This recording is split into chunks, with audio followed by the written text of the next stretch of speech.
একদিকে প্রাকৃতিক দুর্যোগে বিপর্যস্ত উত্তরবঙ্গ, তারই মধ্যে এবার শিলিগুড়ির মেয়র পদ থেকে পদত্যাগ করলেন গৌতম দেব। কথা বলবো আমাদের প্রতিনিধি সনৎ ঝা রয়েছেন টেলিফোন লাইনে।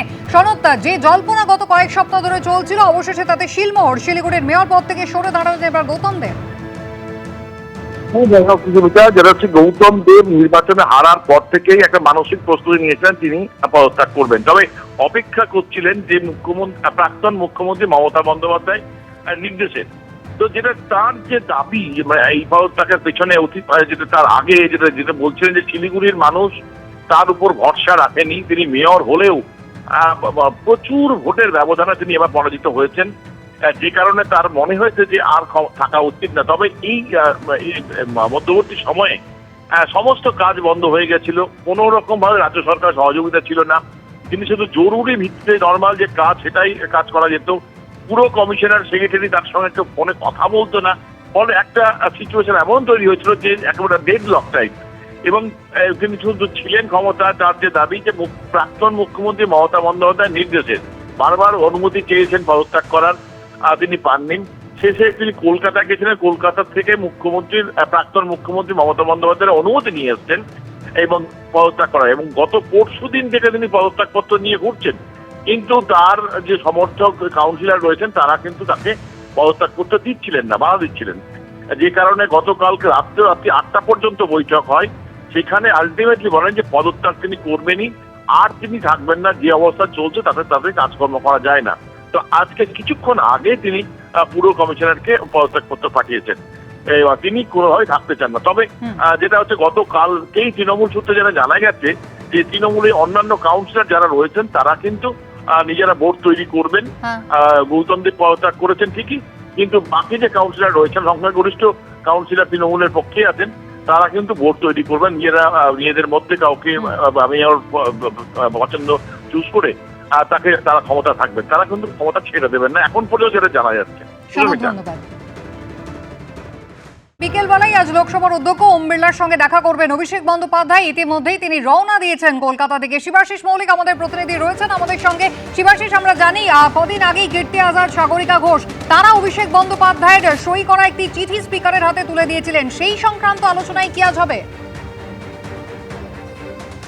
শুরুতেই তোমায় বলে রাখি যে গত 2 সপ্তাহ ধরে আমরা জানি যে তৃণমূলের বিশেষ করে লোকসভায় তৃণমূলের সাংসদদের মধ্যে যে বিদ্রোহ দেখা যাচ্ছিল, যেখানে শতাব্দী রায়, কাকলি ঘোষ দস্তিদার তারা তৃণমূল থেকে সরে দাঁড়াতে চাইছিলেন। এবং গত রোববার যা দেখা গেল, শতাব্দী রায়, কাকলি ঘোষ দস্তিদার, সুদীপ বন্দ্যোপাধ্যায়রা তারা 19 জন সাংসদ, 20 জন পরে রচনা বন্দ্যোপাধ্যায় তাদের সাথে মঙ্গলবার গিয়ে দেখা করেন স্পিকারের সঙ্গে। এবং এই 20 জন বিদ্রোহী সাংসদ তারা জানিয়েছেন তারা তৃণমূল কংগ্রেস থেকে সরে দাঁড়িয়ে এনসিপিআই এর সঙ্গে তৃণমূল কংগ্রেসের মার্জার চাইছেন। এই দেখা করার আগেই কিন্তু সাগরিকা ঘোষ এবং কীর্তি আজাদ তারা দেখা করেছিলেন লোকসভার অধ্যক্ষের সঙ্গে এবং ওম বিড়লার সঙ্গে দেখা করে তারা কিন্তু জানিয়ে দেন যে অভিষেক বন্দ্যোপাধ্যায়, যেহেতু তৃণমূল কংগ্রেসের লোকসভার নেতা ছিলেন 28 জনের অভিষেক বন্দ্যোপাধ্যায় একটা চিঠি দিয়ে ওম বিড়লাকে জানান যে কোনো রকম সিদ্ধান্ত নেওয়ার সময় পৃথক ব্লক তৈরি করতে কোনো আবেদন এলে তার সঙ্গে কথা বলে তারপরই যেন লোকসভার অধ্যক্ষ ওম বিড়লা সিদ্ধান্ত নেন।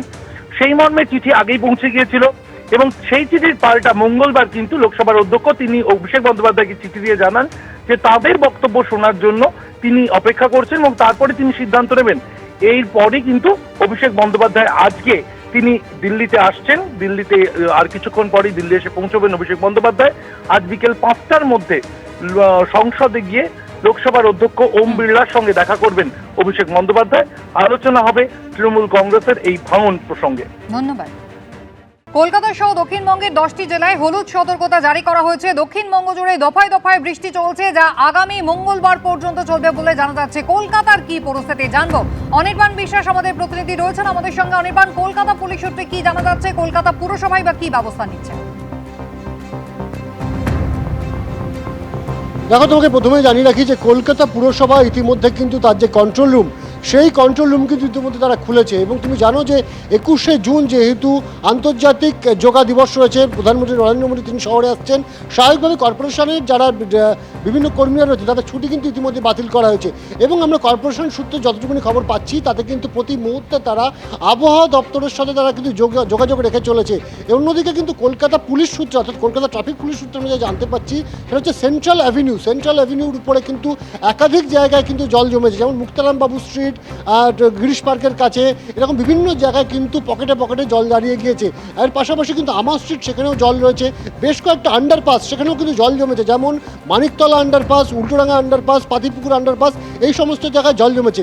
অন্যদিকে যদি দক্ষিণের ছবিটা দেখা যায়, কলকাতা পুলিশ বলছে দক্ষিণে সেই অর্থে বিরাট প্রভাব না পড়লেও কিন্তু বেশ কিছু পকেটে কিন্তু অল্প বিস্তর জল জমছে এবং সে কারণে কিন্তু গাড়ির গতি অত্যন্ত স্লথ। অন্যদিকে পুরসভা যেটা বলছে যে তাদের কিন্তু তরফ থেকে কিন্তু যাবতীয় ব্যবস্থা সেই ব্যবস্থা কিন্তু করা রয়েছে, কারণ এই মুহূর্তে তুমি জানো যে কলকাতা পুরসভায় কোনো পুরো বোর্ড নেই। স্বাভাবিকভাবে সবটাই কিন্তু এই মুহূর্তে অ্যাডমিনিস্ট্রেটর যিনি রয়েছেন স্মিতা পান্ডে, তার নজরদারিতে তার পর্যবেক্ষণে চলছে। আধিকারিকদের তরফ থেকে যেটা এই মুহূর্তে সবচেয়ে গুরুত্বপূর্ণভাবে চেষ্টা করা হচ্ছে যাতে যেখানে যেখানে জল জমছে দ্রুত যাতে জল সেখান থেকে সরিয়ে ফেলা সম্ভব হয় সেইটার উপরে কিন্তু জোর দেওয়া হচ্ছে। তার জন্য আমরা দেখেছি যে যেহেতু সামনে আন্তর্জাতিক যোগা দিবস রয়েছে, প্রধানমন্ত্রীর অনুষ্ঠান রয়েছে রেড রোডে, সেই কথা মাথায় রেখে ধর্মতলা সংলগ্ন যে সমস্ত জায়গা রয়েছে সেখানে ম্যানহোল থেকে অতিরিক্ত মাত্রায় যে পলি, সেই পলি তোলার কাজ করা হয়েছে। এর পাশাপাশি স্ট্যান্ড বাই মোডে কিন্তু সাকশন যে গাড়িগুলি রয়েছে, অত্যাধুনিক গাড়ি রয়েছে কলকাতা পুরসভার, সেই সাকশন গাড়িগুলো কিন্তু কলকাতার বিভিন্ন জায়গায় স্ট্যান্ড বাই মোডে রয়েছে। অন্যদিকে পুরসভা যেটা বলছে যেভাবে বৃষ্টি হচ্ছে এইভাবে যদি বৃষ্টি চলতে থাকে এবং জোয়ারের সময় যদি বৃষ্টি হয় তাহলে লক গেটগুলো খোলা সম্ভব হয় না। অন্যান্য বছর যে পন্থা তারা নেন এবছরও কিন্তু সেই একই পন্থা তারা নেবেন। সেক্ষেত্রে কিন্তু লক গেট বন্ধ থাকা অবস্থায় যদি ভারী বৃষ্টি হয় শহরে, তাহলে সেক্ষেত্রে তারা পাম্প দিয়ে জমে থাকা জল সেটাকে কিন্তু ওভারফ্লো করিয়ে গঙ্গায় ফেলার একটা পরিকল্পনা করবে, এমনই কিন্তু এখনো পর্যন্ত সিদ্ধান্ত হয়েছে। তবে পুরসভা বলছে এখনো পর্যন্ত কিন্তু জল জমার বিরাট কোনো খবর তাদের কাছে নেই, কিন্তু কলকাতা ট্রাফিক পুলিশ সূত্রে আমাদের যে খবর যে বেশ কিছু পকেটে কিন্তু জল জমেছে, যে কারণে কিন্তু উত্তর এবং দক্ষিণ কলকাতা বিভিন্ন জায়গায় কিন্তু জল জমছে। ইতিমধ্যেই কলকাতা পুরসভার অ্যাডমিনিস্ট্রেটর স্মিতা পান্ডে তিনি কিন্তু উপযুক্ত ব্যবস্থা নিচ্ছেন। অনির্বাণ, ধন্যবাদ। আর এবার উত্তরবঙ্গের খবরে নজর রাখতে হবে। ইতিমধ্যেই কিন্তু প্রাকৃতিক দুর্যোগ বলা যায়, কারণ একদিকে দুধিয়ার উপরে যে অস্থায়ী ব্রিজ সেটা কিন্তু ভেসে চলে গিয়েছে, আর অন্যদিকে জাতীয় সড়কে ধস, 110 নম্বর জাতীয় সড়কে ধস নেমেছে। পাহাড়ে ইতিমধ্যেই ছোট বড় ধস, আর তাতেই কিন্তু একেবারে যান চলাচল বিপর্যস্ত হয়ে পড়েছে। রাজা চট্টোপাধ্যায় আমাদের প্রতিনিধি রয়েছেন আমাদের সঙ্গে এই মুহূর্তে সরাসরি। রাজা, উত্তরবঙ্গের পরিস্থিতি সামগ্রিকভাবে আমি তোমার কাছে প্রথমে একবার জানতে চাই। দেখো, গতকাল থেকেই কিন্তু অবিরাম বৃষ্টি শুরু হয়েছে। পাহাড়ে ভুটান এবং সিকিম এলাকায় যে বৃষ্টিপাত হচ্ছে সেই বৃষ্টির জেরে কিন্তু পাহাড়ের একাধিক রাস্তা কিন্তু বন্ধ হয়ে গিয়েছে। দার্জিলিংয়ের সাথে শিলিগুড়ির যোগাযোগ প্রায় বিচ্ছিন্ন বলা যেতে পারে। 110 নম্বর যে রাস্তা রয়েছে সেখানে কিন্তু ধস পড়েছে এবং একাধিক নদীর কিন্তু জল বাড়ছে। আমি এই মুহূর্তে দাঁড়িয়ে রয়েছি তিস্তা নদীর সামনে। তোমাকে আমি দেখাবো সেই ছবিটা, যে পাহাড়ে যে বৃষ্টি প্রতিবার হয় সেই বৃষ্টির জেরে কিন্তু এই তিস্তা নদী কিন্তু ফুসতে থাকে। ঠিক একইভাবে কিন্তু গতকাল রাত থেকে যে পাহাড়ে বৃষ্টি হচ্ছে সেই বৃষ্টির জোরে কিন্তু তোমাকে আমি ছবিটা দেখাচ্ছি, দেখছো কিভাবে জল আসছে পাহাড় থেকে। স্বাভাবিকভাবেই এইসব এলাকায় কিন্তু ইতিমধ্যেই সেচ দপ্তরের তরফ থেকে অসংরক্ষিত এলাকা যেগুলো রয়েছে সেখানে কিন্তু হলুদ সংকেত জারি করেছে। সব মিলিয়ে কিন্তু পাহাড়ের যে পরিস্থিতি এবং ডুয়ার্সের একাধিক নদীর কিন্তু জল বাড়তে শুরু করেছে। যেমন তুমি জানো যে পাহাড়ে অবিরাম বৃষ্টি হতে থাকলে ডুয়ার্সের যে একাধিক নদীগুলো রয়েছে সেই নদী কিন্তু জল বাড়তে শুরু করে। স্বাভাবিকভাবেই কার্শিয়াঙ্গে দুধিয়ায় ভেঙে পড়েছে অস্থায়ী সেতু। বিভিন্ন জায়গায় কিন্তু এরকম ঘটনা ঘটবে, কিন্তু গতবার যে ভয়াবহ বন্যা হয়েছিল সেই বন্যায় কিন্তু ক্ষতিগ্রস্ত হয়েছিল একাধিক সেতু, সেগুলোর কাজ কিন্তু এখনও সম্পূর্ণ হয়নি। তার মধ্যেই কিন্তু পাহাড়ে এইভাবে বৃষ্টি শুরু হয়েছে। তিস্তার জল, তিস্তা, রায়ডাক, তোরসা নদীর জল কিন্তু বাড়তে শুরু করেছে। ইতিমধ্যেই কিন্তু সেচ দপ্তর থেকে বিভিন্ন এলাকায়, অসংরক্ষিত এলাকায় কিছু কিছু জায়গায় লাল সংকেত জারি করেছে, কিছু কিছু জায়গায় হলুদ সংকেত জারি করেছে।